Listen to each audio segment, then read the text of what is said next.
Electrical easy में आपका फिर से स्वागत है। आज मैं बात करने वाला हूँ लेड एसिड बैटरी की चार्ज अवस्थाओं के बारे में। तो लेड एसिड की चार्जिंग अवस्थाओं को 3 स्तर में बांटा गया है। एक है डिस्चार्ज, एक है अर्ध चार्ज, एक है पूर्ण चार्ज। तो चलिए पहले इससे पहले हम हाइड्रोमीटर के बारे में थोड़ा सा जान लें कि हाइड्रोमीटर कैसे काम करता है। तो हाइड्रोमीटर जो होता है आपको ये अपेक्षित घनत्व को मापता है। तो अपेक्षित घनत्व को मापता है तो इसमें एक्चुअल में होता क्या है, अपेक्षित घनत्व जिसको अपेक्षित घनत्व को हम कैसे परिभाषित कर सकते हैं, एक सरल भाषा में कहते हैं तो क्या कि हमारे जो घनत्व घना डेंस मतलब कि बहुत ज़्यादा कहानियाँ बदली, आप बहुत नज़दीक में किसी चीज़ का होना, उसी को कहते हैं। तो उसी प्रकार जो है हमारा तरल पदार्थ में जो पार्टिकल्स होते हैं, उसके कण होते हैं द्रव के, वो क्या होता है हर द्रव में अलग अलग कण जो होते हैं थोड़े दूरी पे रहते हैं। ठीक है, जैसे H2O है, जल है, तो उसके कण जो है दूरी पे है। ठीक है, लेकिन हो सकता है आपके कोई तेल होगा, सरसों का तेल होगा, तो उसके कण जो है एकदम नज़दीक होंगे,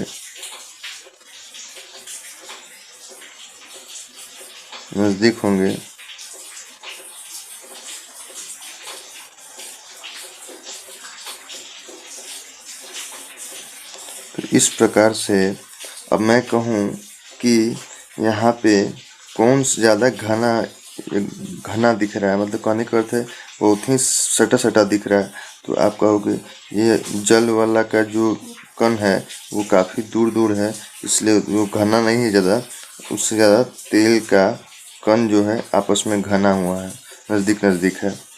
तो इसी को एक तरह से हम लेके चल सकते हैं अपेक्षित घनत्व के समझने के अर्थ में। ठीक है, अब क्या है आपका इस लेड एसिड सेल में हम देखते हैं क्या कि जो इलेक्ट्रोलाइट यूज हो रहा है वो चार्जिंग और डिस्चार्जिंग प्रक्रिया में महत्वपूर्ण योगदान रखता है। तो चार्जिंग और डिस्चार्जिंग प्रक्रिया में इसके रूप में, इसके गुण में अंतर आता है। अब क्या अंतर आता है ये देखते हैं कि चार्जिंग प्रक्रिया के दौरान आपका इलेक्ट्रोलाइट में जल की मात्रा अधिक रहती है, वो चार्जिंग के समय ये H2O की मात्रा इलेक्ट्रोलाइट में कम होती जाती है और तन्नु अम्ल की मात्रा क्या होती है चार्जिंग के दौरान इलेक्ट्रोलाइट में बढ़ती जाती है।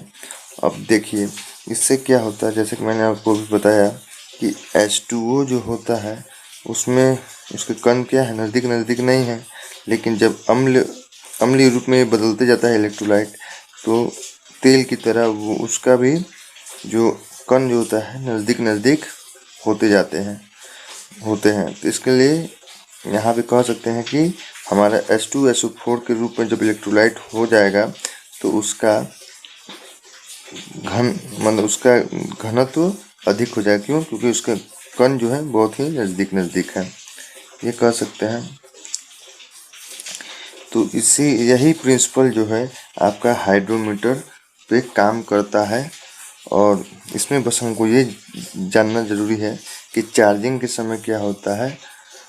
चार्जिंग के समय मतलब डिस्चार्ज अवस्था में जल की मात्रा इलेक्ट्रोलाइट में अधिक होती है, लेकिन जब चार्ज करते हैं उसको तो उसमें H2SO4 की मात्रा अधिक होती जाती है और जल की मात्रा कम होती जाती है। उसी प्रकार से डिस्चार्जिंग अवस्था में जब चार्ज बैटरी को हम जब यूज करते हैं तो क्या होता है इलेक्ट्रोलाइट में H2SO4 की मात्रा कम होती जाती है और जल की मात्रा बढ़ती जाती है। तो चार्जिंग के दौरान हमारा जो है कहीं ना कहीं तेल का घनत्व जो है अपेक्षित घनत्व वो बढ़ता जाता है और डिस्चार्जिंग के समय या लोड कनेक्टेड जब हम रहता है बैटरी से या यूज करते हैं तब इलेक्ट्रोलाइट का अपेक्षित घनत्व घटता जाता है। अब चलिए अपेक्षित घनत्व का हाइड्रोमीटर से क्या ताल्लुक है ये समझ लेते हैं। अब देखिए हाइड्रोमीटर में उसका कंस्ट्रक्शन पहले समझ लें ताकि समझाने में आसानी होगा। देखिए हाइड्रोमीटर जो है एक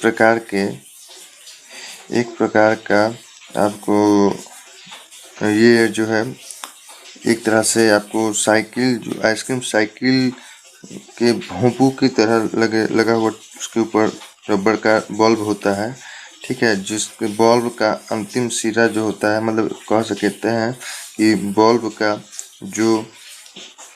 के द्वारा जो एयर प्रेशर बनाया जा रहा है इस पॉली ग्लास के भीतर बनाया जा रहा है, ठीक है। पॉली ग्लास के भीतर बनाया जा रहा है। उस पॉली ग्लास के अंदर एक फ्लोटिंग ट्यूब है जो कि द्रव के घुसने पे ये अपना तैरने का काम करता है। तो अब उसके पॉली ग्लास के अंतिम सिरे में, नीचे के सिरे में हम क्या करते हैं, रबर कॉर्क की सहायता से रबर ट्यूब को जोड़ देते हैं, ठीक है। और इस पॉली ग्लास के ऊपर जो होता है आपको वैल्यू दिया रहता है, विभिन्न वैल्यू दिए रहते हैं इस ग्लास के ऊपर। जिस तरह कि आप जो सुई वाले सिरिंज खरीदते हैं तो उसके उसी तरह का खोखली प्रणाली की तरह होता है, उसमें भी उसी तरह से इसमें भी मार्क किया गया रहता है। अब देखिए होता क्या है इसमें, सिंपल चीज़ समझेंगे। जैसे मैंने आपको बताया कि यहाँ पे जो हम इस हाइड्रोमीटर के द्वारा हम जब इलेक्ट्रोलाइट को लेते हैं तो इलेक्ट्रोलाइट इस ट्यूब में भर आता है।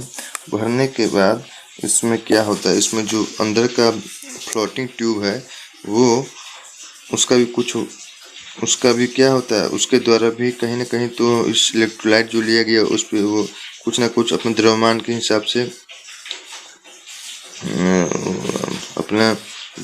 हिसाब से वो प्रेशर लगाएगा इसके ऊपर, प्रेशर लगाएगा इलेक्ट्रोलाइट के ऊपर। उसी प्रकार से इलेक्ट्रोलाइट भी अपना पृष्ठ तनाव के आधार पर, अपेक्षित घनत्व के आधार पर एक पृष्ठ तनाव उत्पन्न करेगा। और वो पृष्ठ तनाव क्या है, इसको उसके विपरीत दिशा में अगर ट्यूब उसको नीचे की तरफ प्रेशर लगा रहा है, ये ट्यूब अगर उसको नीचे की तरफ प्रेशर लगा रहा है तो कहीं ना कहीं जो आपका इलेक्ट्रोलाइट है वो पृष्ठ तनाव के द्वारा उसको ऊपर की तरफ प्रेशर लगाएगा।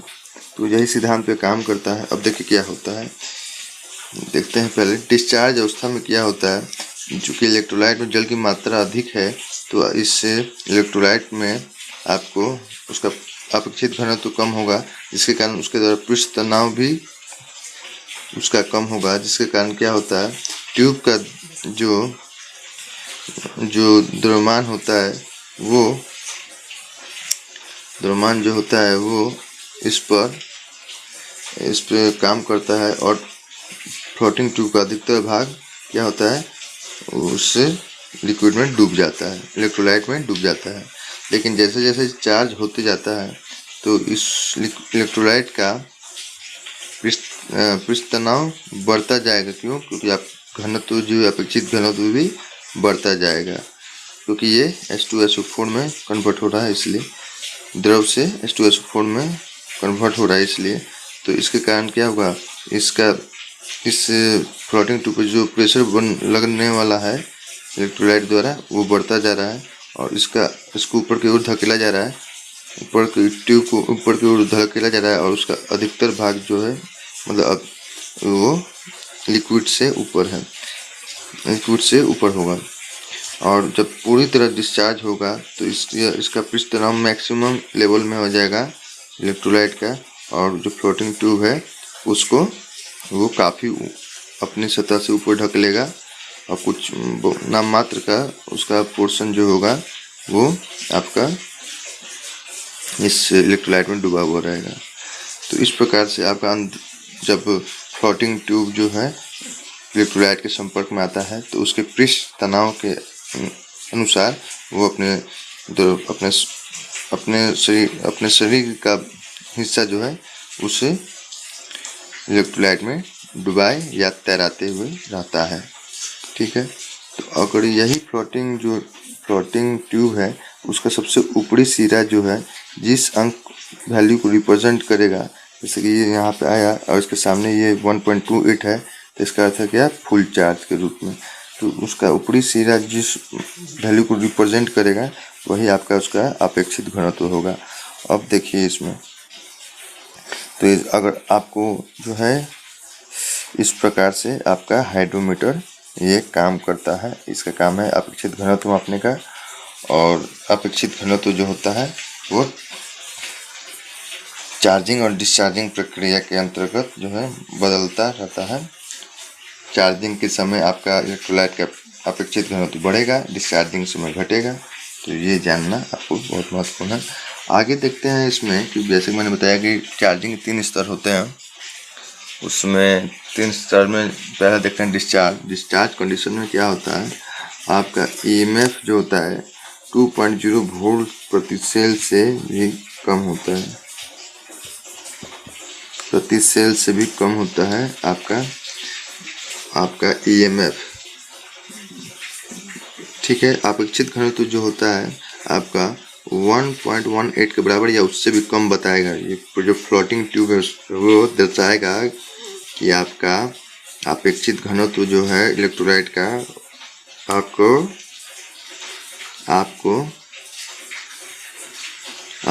1.18 के बराबर या उससे भी कम है। उसके बाद दिखाते हैं आपका अर्धचार्ज में अपेक्षित घनत्व आपका 1.20 से लेकर 1.25 तक रहता है, और ईएमएफ जो होता है 2 वोल्ट से लेकर 2.1 वोल्ट प्रति सेल होता है। ठीक है। उसका तीसरा देखते हैं पूर्ण चार्ज में आपका ईएमएफ जो होता है प्रति सेल 2.2 वोल्ट होता है। ठीक है। और आपको अपेक्षित घनत्व जो है 1.25 से लेकर 1.28 के बीच बताएगा। तो इस प्रकार से आप जो है अपेक्षित घनत्व का उपयोग करते हुए आप जो है हाइड्रोमीटर के द्वारा जो है बैटरी के विभिन्न चार्ज स्तर को आप जांच सकते हैं और परख सकते हैं। तो आप लोगों का वीडियो देखने के लिए बहुत बहुत धन्यवाद।